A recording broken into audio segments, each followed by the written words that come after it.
This would be number 27 in the book. I think put together around 2003 to what you see right here, except the hangers that you see there. Dad put this engine here together, so I'm going to tape it off, and I'm going to tape this off too, so we don't paint over that, and get to painting it. I need to take a Scotch-Brite pad and kind of go over the whole engine, and then tape her up.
Y'all see that on that exhaust pipe flanger?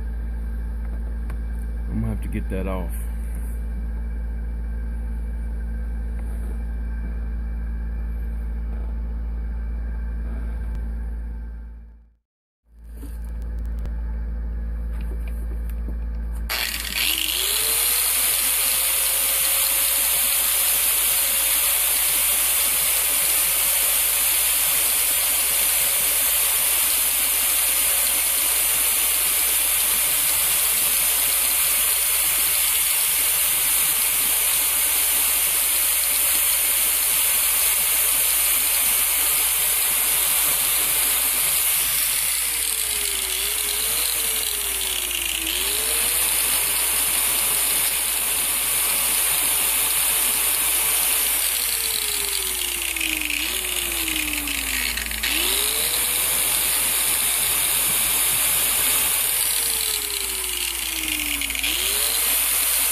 You know, used to, I would leave that paint on there, but every time I do, Dad says, "You gonna leave that paint on there?" So I figured I'd just get it off there.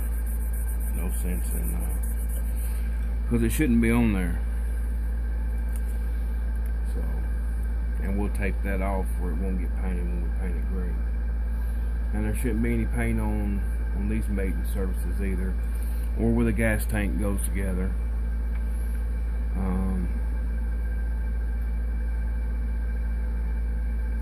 All these engines up to this point right here were put together by Shopdogsam. I traded 3 model 92s from him, and I did that probably, I don't know, it's been a while, some months, and just now got them home and come up with the idea of giving one away in some type of raffle or something like that. So that's where we are. This is the second shopdogsam engine that I'm going to paint today. I have already painted one of them, and one of these three we will be giving away, and they'll all be numbered with this number here that he wrote on back in 2003, I'm assuming. That's what it says in the book. So, and I'm going to pick up right where he left off with what I've done to the engines. So whoever receives one of these engines will receive some type of written history on what has been done to the engine. This one here I know has a crankshaft from Jack Simpson, and if you don't know who Jack Simpson is, just pick up a old Maytag, not Maytag, I'm sorry, an old gas engine magazine, and he has a ad in there selling Maytag parts. So I know this one has a crank from him, and I think it said it was a good one. So I'm gonna get on to taping this engine off, I guess, and do some more, just knock down the high places, because it has been sitting for 2003, it's 2016, so man, it's been a while. It's tighter than ever. There's no play. So it ought to be a real good Maytag. It ought to be around for a lot of years to come.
The most important part of a paint job is the prep.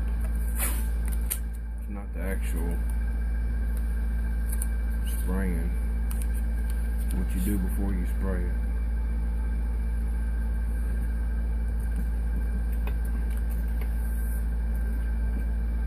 Yeah, I still want to be able to turn that if I need to.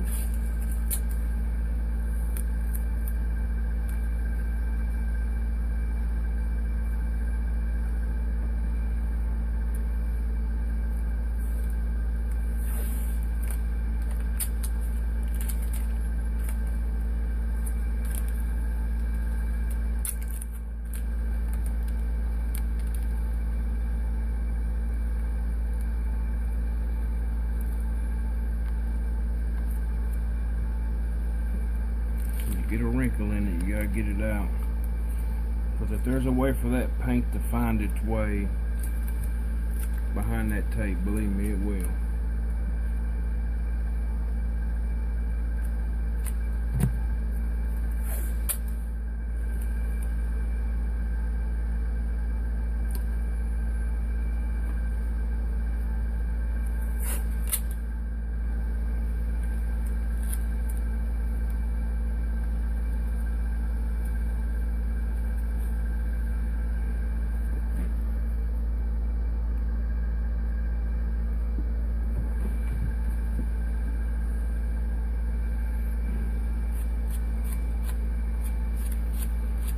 You know, see what I'm doing? I'm just running my razor blade up against that. It gives it a perfect edge almost.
These right here are a little trickier because I do like to leave a little overhang because the carburetor isn't as big as this cutout spot. That's the best way to put it. So I like for it to overhang. And you can see there, it just cuts down the after work after you get the engine put together, you know. Same down here. You're taking one of these apart,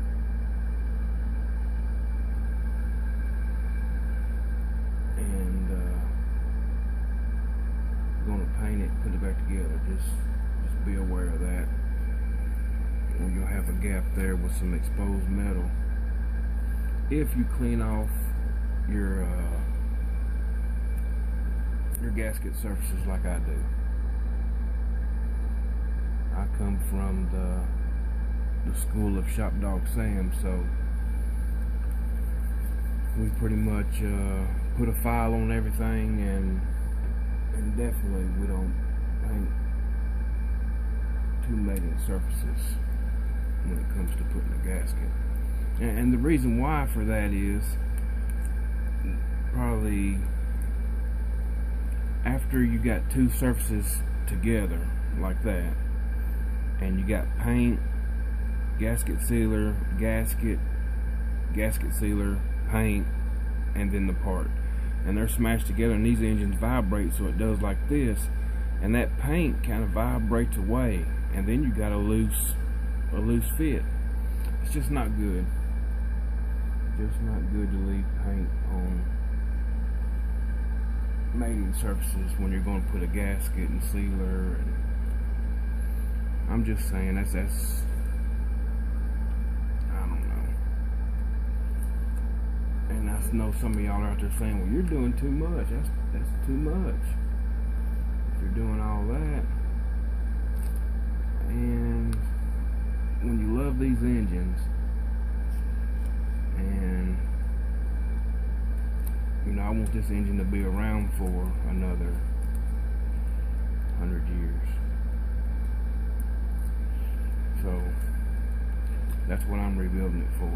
You know, if I wasn't taking it apart, putting it all back together, painted, it'd be a little different. But when you put this much work into one, every part has to be perfect. And whenever you want every part to be perfect, you have to actually take every single part and inspect it, make sure it's the best it could be before it goes on the engine. And I was just told that a couple days ago when we was building them skids, that even the skid, it needs to be considered the best part on the engine when you're building an engine such as this one.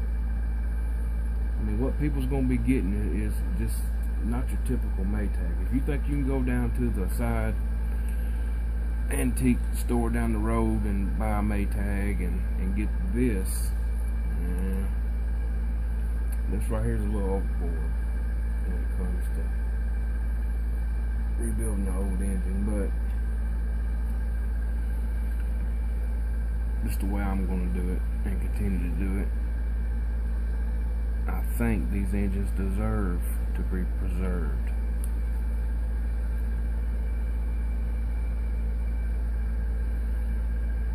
And if somebody don't, you know, they're gonna all end up in China being melted down to send back over here as Honda Accords.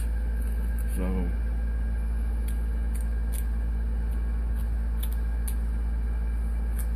I don't know about y'all, but I don't want to buy a Toyota that used to be a Maytag. But there's no telling the amount of junk we're sending over there, and they're melting it down and